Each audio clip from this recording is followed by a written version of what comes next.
الحمد للہ وکفی وسلام علی عبادہ الذین اصطفی اما بعد۔ معزز سامعین اور محترمہ بہنوں مائیوں، خاندانی نظام سے متعلق ہماری کافی دنوں سے گفتگو چل رہی ہے، چنانچہ اب آج میرے ذہن میں آ رہا ہے کہ طلاق سے متعلق قرآنی تعلیم کو آپ حضرات کے سامنے ذکر کروں، اس لیے کہ ہمارے ملک بھارت میں اور ویسے بھی ورلڈ لیول پر عالمی سطح پر بھی اسلام کے دیے ہوئے اس نظام رحمت یعنی طلاق کو ٹارگٹ بنا کر اسلام کے خلاف کافی ہرزہ سرائی اور کیچڑ اچھالا جاتا ہے۔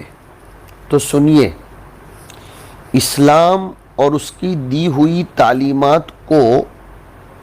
آؤٹ ڈیٹڈ، پرانی، گھسی پٹی ثابت کرنے کے لیے اسلام کے مخالفین خوب کوششیں کر رہے ہیں، اعتراضات اور الزامات لگاتے ہیں۔ خاص طور پر ہمارے بھارت میں اس صدی میں نیگیٹو تھنکنگز کو اور نیگیٹو اوپینینز کو پھیلانے کے لیے اسلام کے مخالفین خوب سرگرم ہیں۔ اسلام اور اس کی تعلیمات کے بارے میں غلط فہمیاں بھی پیدا کی جا رہی ہیں۔ اسلامی تعلیمات کو انسانیت کے مخالف ثابت کرنے کے لیے الگ الگ اعتبار سے اعتراضات بھی کیے جاتے ہیں، اور ان اسلامی تعلیمات کو قانونی سطح پر ختم کرنے کی سماجی، معاشرتی اور پولیٹیکلی سیاسی سطح پر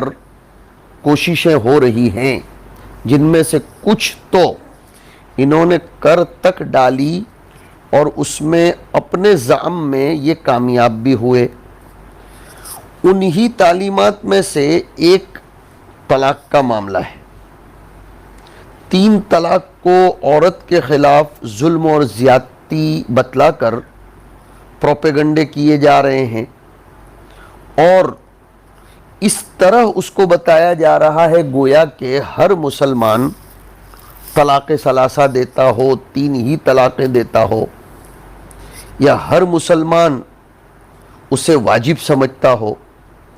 اس طرح کی بے تکی باتیں کچھ تو اقتدار کی کرسی بچانے کے لیے،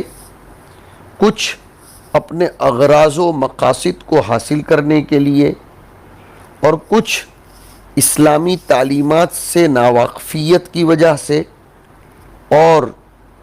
بعض مسلمانوں کی ناعاقبت اندیشی کی وجہ سے ہوا کرتی ہیں۔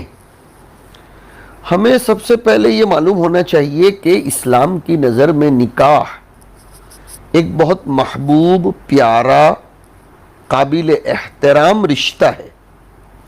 نکاح کا مقصد انسانی نسل کو باقی رکھنا، میاں بیوی کے درمیان محبت، سکون اور موافقت کو پیدا کرنا ہے۔ اس نکاح کے ذریعے میاں بیوی کے درمیان پاکیزہ محبت، حقیقی الفت پر ایک عظیم رشتہ قائم ہوتا ہے اور 2 خاندانوں کو جوڑا جاتا ہے۔ وَمِنْ آيَاتِهِ أَنْ خَلَقَ لَكُم مِّنْ أَنفُسِكُمْ أَزْوَاجًا لِتَسْكُنُوا إِلَيْهَا وَجَعَلَ بَيْنَكُم مَّوَدَّةً وَرَحْمَةً۔ قرآن عظیم نے میاں بیوی کے تعلق کو حسین، لطیف اور مکمل طور پر موافقت پیدا کروانے کے لیے ایک دوسرے کے لیے لباس ٹھہرایا۔ ہن لباس لکم وانتم لباس لہن۔ مگر دوسری طرف یہ بھی معلوم ہونا چاہیے کہ اسلام میں طلاق کے حلال ہونے کے باوجود عام حالات میں طلاق دینے کو ناپسندیدہ اور مبغوث قرار دیا گیا ہے۔ اسلام مجبوری کی حالت میں ہی طلاق کو جائز کہتا ہے،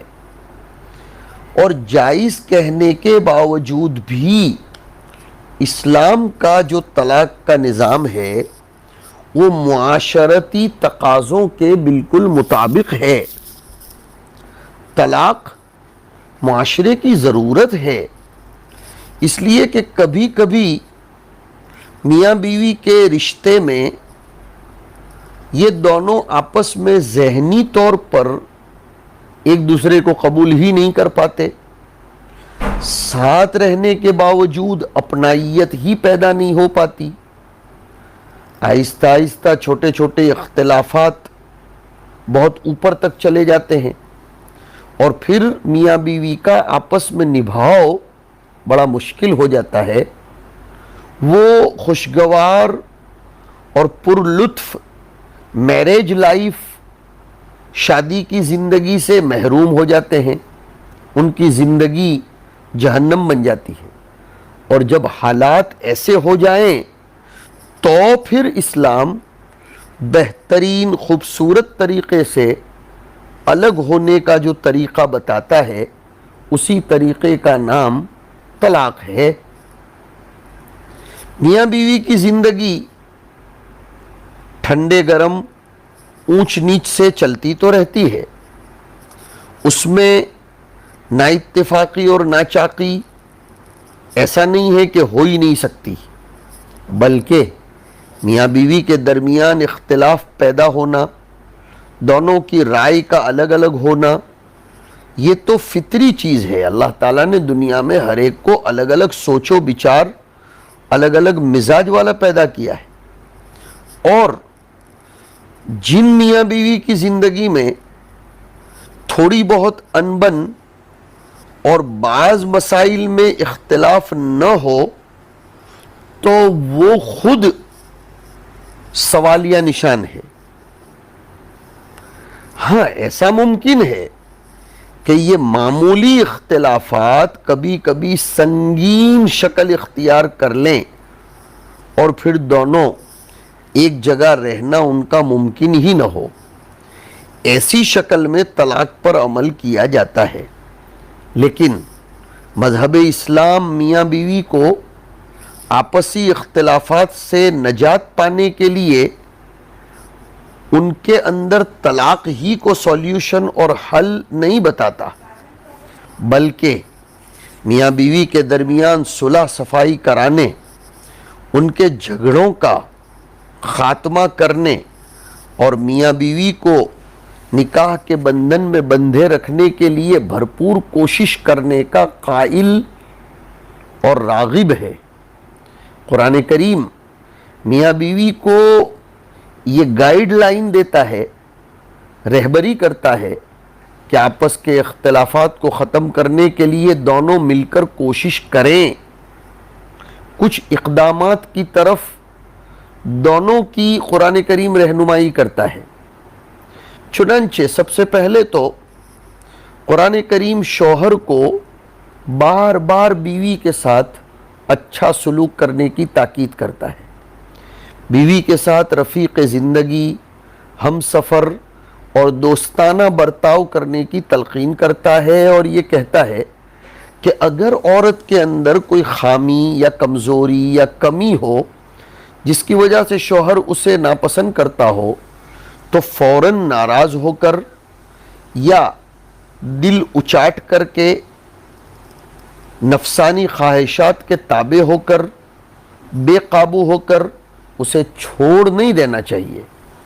بلکہ کنٹرول کر کے صبر و تحمل سے کام لینا چاہیے۔ بسا اوقات عورت کے اندر ایسی خوبیاں ہوتی ہیں جو ظاہری صورت سے زیادہ وہ خوبیاں اہمیت رکھتی ہیں، اور ان خوبیوں کا ادراک اور شعور، احساس شروع میں تو شوہر کو نہیں ہو پاتا اور وہ دل برداشتہ ہونے لگتا ہے، لیکن تھوڑا زمانہ گزرنے کے بعد جب شوہر بیوی سے قریب ہو کر واقف ہونے لگتا ہے تو پھر ان صفات کی بنیاد پر وہ عورت اسے محبوب ہو جاتی ہے۔ اسی طرح شروع میں شوہر کو بیوی کی بعض باتیں ناپسند ہوتی ہیں، لیکن اگر شوہر بیوی کو اپنی خوبیاں ظاہر کرنے کے موقع دے تو یقیناً وہ دیکھے گا کہ خوبیاں اس کے عیوب سے زیادہ ہے۔ قرآن کریم یہی تو کہتا ہے وَعَاشِرُوهُنَّ بِالْمَعْرُوفِ فَإِن كَرِهْتُمُوهُنَّ فَعَسَىٰ أَن تَكْرَهُوا شَيْئًا وَيَجْعَلَ اللَّهُ فِيهِ خَيْرًا كَثِيرًا۔ بغاوت کی شروعات اگر عورت کی طرف سے ہو، وہ شوہر کے حقوق کو ادا نہ کرتی ہو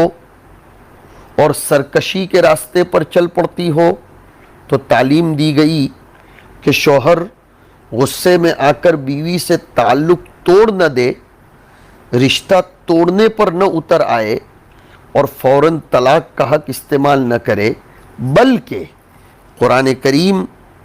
عورت کی تربیت کے لیے شوہر کو کچھ اختیارات دیتا ہے جو سورہ نساء میں ترتیب سے ذکر کیے گئے ہیں۔ واللاتی تخافون نشوزہن فعظوہن 1، واہجروہن فی المضاجع 2، واضربوہن 3، کہ عورتوں سے تمہیں اگر سرکشی اور نافرمانی کا اندیشہ ہو تو ایک تو انہیں سمجھاؤ، اس سے کام نہ بن پڑے تو بستر میں ان سے علیحدہ رہو، اور اس سے بھی اگر کام نہ بن پڑے تو مختصر سی پٹائی کرو۔ اگر ان طریقوں کو اپنا کر وہ تمہاری فرما بردار بن جائیں تو پھر خواہ مخواہ ان پر ہاتھ بڑھانے کے لیے بہانے تلاش مت کرتے رہو۔ پہلا طریقہ یہ بتایا گیا میرے بھائیوں کہ اگر عورت کی طرف سے شوہر کے حکم کی فرما برداری نہ ہو رہی ہو تو اولاً نرمی اور شفقت سے اس کو نصیحت کرے اور اس کی اصلاح کرنے کی کوشش کرے، اس کے اندر اللہ کا، آخرت کا خوف پیدا کرے، شوہر کے حقوق اور اس کی ذمہ داریوں کا احساس دلائے، شوہر کی نافرمانی پر جو وعیدیں آئی ہیں وہ اس سے سنائے، یہ مرد کی ذمہ داری ہے۔ فعظوہن، نصیحت کریں اپنی بیویوں کو، ان کو وعیدیں یاد کروائے۔ اگر اس نصیحت سے بھی وہ نہ مانتی ہو تو دوسرا طریقہ یہ ہے کہ اسے اپنے بستر سے الگ کر دے، مطلب بستر پر ساتھ لیٹنے تو دے لیکن مجامعت نہ کرے، یا ساتھ لٹائے لیکن پیٹھ پھیر لے، اس سے تھوڑا سا کلام بھی، بات چیت بھی چھوڑ دے، یا پھر بستر ہی الگ کر لے۔ بستر کے ایک ہوتے ہوئے تعلق کو تھوڑا سا توڑ دینا یہ ایسی تدبیر ہے جسے عورت زیادہ دنوں تک برداشت نہیں کر سکتی، لیکن یہ طریقہ اختیار کرنے کے لیے مرد کو اپنے نفس کو کنٹرول میں رکھنا اور اپنی قوت ارادی کو مضبوط کرنا بہت ضروری ہوتا ہے۔ یہ طریقہ اختیار کرنے سے نافرمان عورت پر یہ حقیقت ظاہر ہو جائے گی کہ اس کی اطاعت اور فرما برداری کے بغیر مرد صرف اس کی خوبصورتی سے متاثر اور اس کے ناز و انداز کی تیروں سے گھائل ہونے والا نہیں ہے۔ نتیجے میں عورت اپنی نافرمانی سے باز آئے گی، اس کے تکبر کا سر نیچا ہو جائے گا اور وہ اطاعت کرنے لگے گی۔ اگر اس وعظ و نصیحت اور بستر الگ کرنے سے بھی کام نہ بنے تو مرد کو مناسب طریقے سے میں دہرا رہا ہوں، مناسب طریقے سے جسمانی اذیت اور مارنے کا اختیار ہے، لیکن صرف اتنا جس میں اس کو کسی قسم کا نقصان، شل اور نشان نہ پڑے۔ حضرت عبداللہ ابن عباس اسی لیے تفسیر کرتے ہیں کہ مسواک یا اس جیسی کسی نرم چیز سے مارنا چاہیے، چہرے پر مارنے سے دور رہا جائے۔ حضور نے منع فرمایا ہے، اذا قاتل احدکم اخاہ فلیجتنب الوجہ، جب تم میں سے کوئی اپنے بھائی کو سزا دے تو چہرے پر مارنے سے بچے۔ اگر یہ سب چیزیں اور یہ تربیت کے پہلو کام کر جائیں اور عورت اطاعت اور فرما برداری پر آ جائے تو قرآن کریم کہتا ہے کہ اب شوہر کو چاہیے کہ پچھلی تمام قدورتیں، عورت کی طرف سے کی ہوئی نافرمانیاں، سب کچھ بھول جائے۔ اب شوہر کو حق نہیں ہے کہ اس کے بارے میں اپنے ذہن اور فکر میں، سوچ میں، دل میں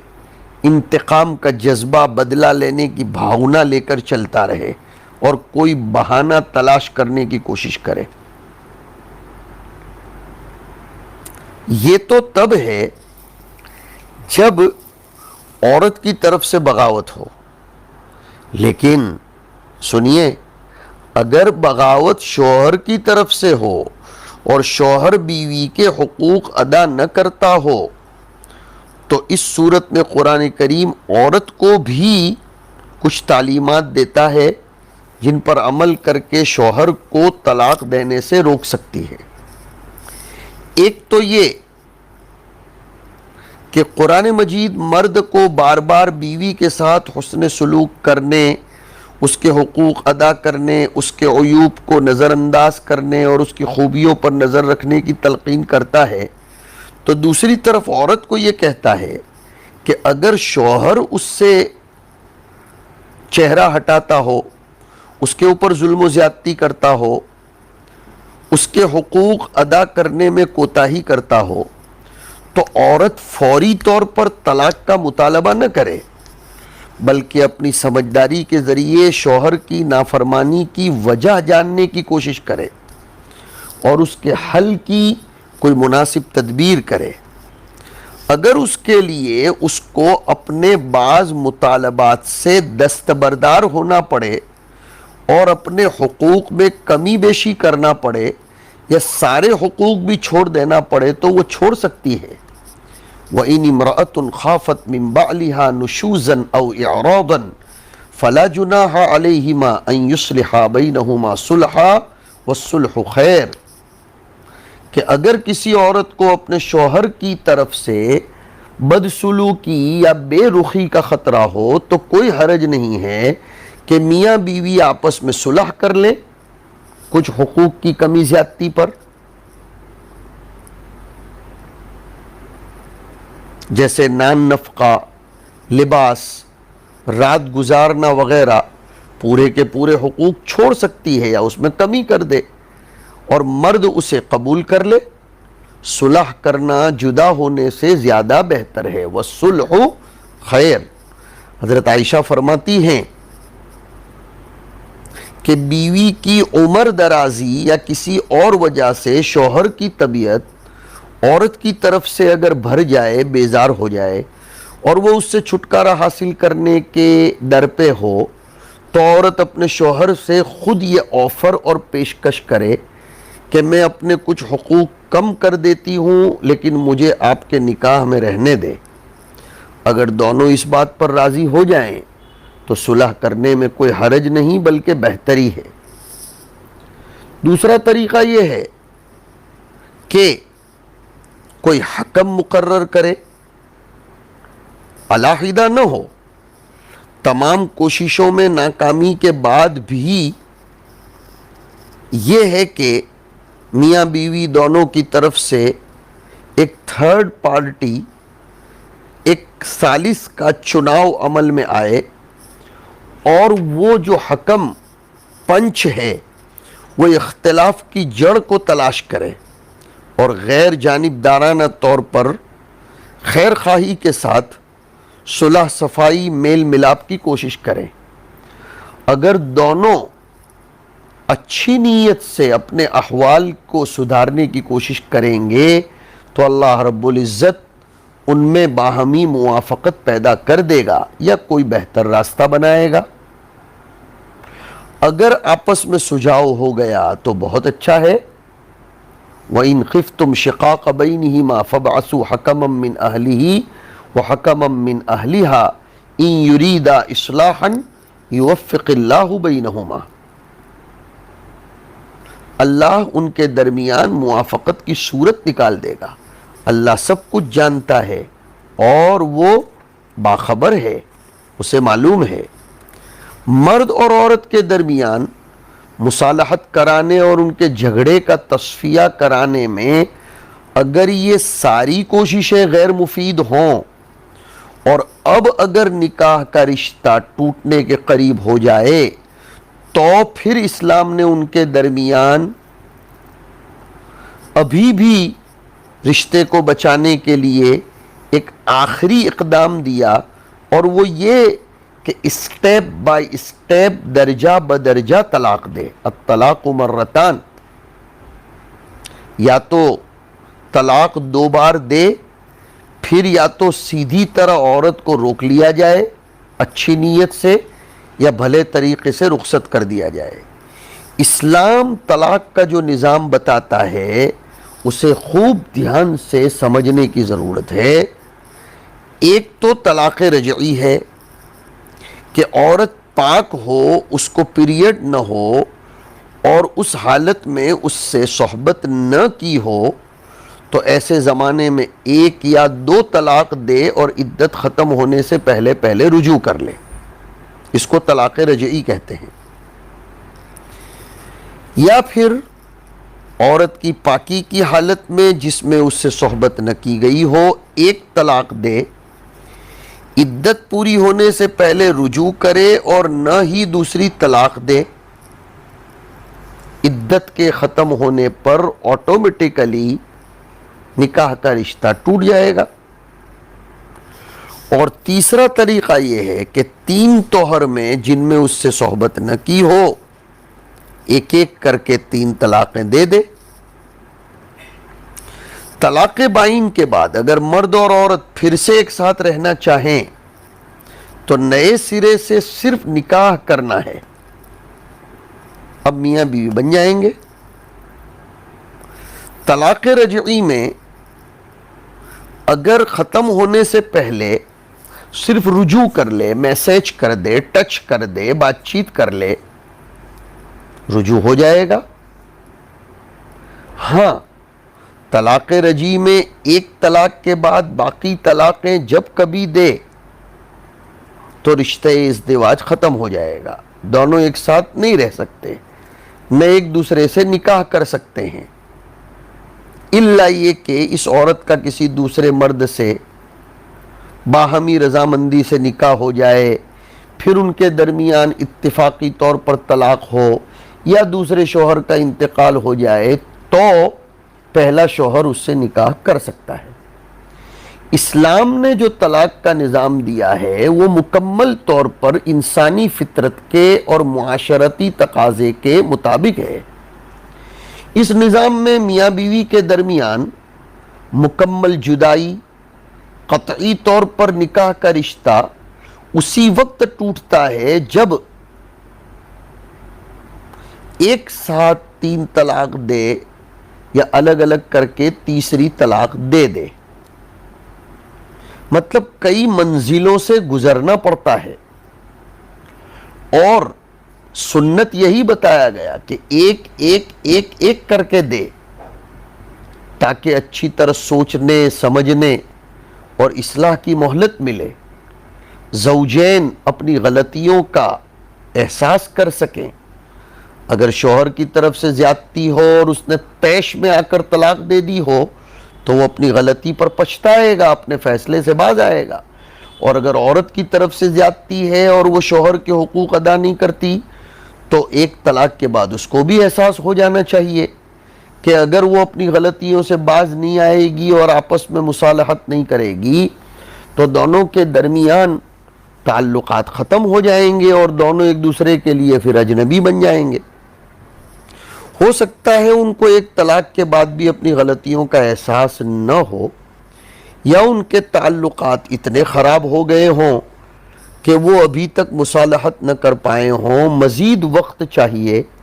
اور اس درمیان دوسری طلاق بھی ہو گئی ہو، تو قرآن ان کو ایک اور مہلت دیتا ہے تاکہ وہ اپنے فیصلے پر غور کریں، اپنی غلطیوں کی اصلاح کریں، اپنے رویے سے باز آئیں، اور پچھلی تمام کدورتوں اور رنجشوں کو بھلا کر ایک بار پھر ازدواجی زندگی گزارنے کے لیے تیار ہو جائیں، کیونکہ انہیں معلوم ہے کہ اب یہ آخری منزل ہے، اس کے بعد دونوں کے راستے بدل جائیں گے، ان کی میرج لائف ختم ہو جائے گی۔ لیکن اس کے باوجود بھی اگر وہ صلح کے لیے تیار نہیں ہیں تو اب اس کا مطلب یہ ہے کہ وہ اپنے فیصلے میں سنجیدہ ہیں،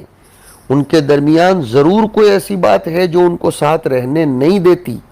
ایسی دیوار کھڑی ہو گئی ہے جو گرنے کا نام نہیں لیتی، اور ہو سکتا ہے کہ اب بہتری اور بھلائی ان کی جدائی ہی میں ہو، اور شاید اللہ تعالیٰ ان کی جدائی کو ان کے لیے خوشگوار زندگی کا سبب بنا دے۔ دوسری طرف اسلام نے طلاق کو محدود کر کے عورت کو تحفظ دیا، 3 کا نصاب ہی بنایا، اور اس بڑی خرابی پر روک لگائی جو عربوں میں تھیں، یعنی بے حد ہزاروں طلاق دے کر عورت کی زندگی کو اجیرن بنایا جاتا تھا، اسے کہیں کا نہیں رہنے دیا جاتا تھا، اور عدت کے دوران شوہر کے گھر پر اسلام نے مرد کو شوہر کے گھر پر قیام کا حکم دیا۔ یہ بھی سوچنے کی بات ہے، جس سے نکاح کا بندھن باقی رہتا ہے۔ شاید 3 مہینے کی اس مدت میں مرد طلاق دینے پر پچھتائے، یا ایک گھر میں دونوں رہتے ہیں تو پرانی محبتوں کے جذبات ابھر آئیں، اپنے حالات کی اصلاح کی کوئی گنجائش اور باہم موافقت کی کوئی صورت نکل آئے، اور وہ اپنی آپسی رنجشوں کو بھلا کر پھر سے محبت بھری خوبصورت زندگی گزارنے کے لیے تیار ہو جائیں۔ یہ ہدایات ہیں جن کو اسلام نے نکاح جیسے مقدس رشتے کو باقی رکھنے اور اس کے اندر آئی ہوئی دراڑ کو ختم کرنے کے لیے پیش کیا، اور آخری حد تک میاں بیوی کو رعایت دی، کیونکہ بسا اوقات لوگ مختلف اسباب کی بنا پر سوچے سمجھے بغیر سوچے سمجھے طلاق دے بیٹھتے ہیں اور بعد میں پچھتاوا ہوتا ہے۔ اس لیے اسلام نے بہت سی شرطوں کو لگایا، اس کو سمجھنا چاہیے۔ اللہ تعالی ہم سب کو توفیق نصیب فرمائے۔ وصلی اللہ علی النبی الکریم۔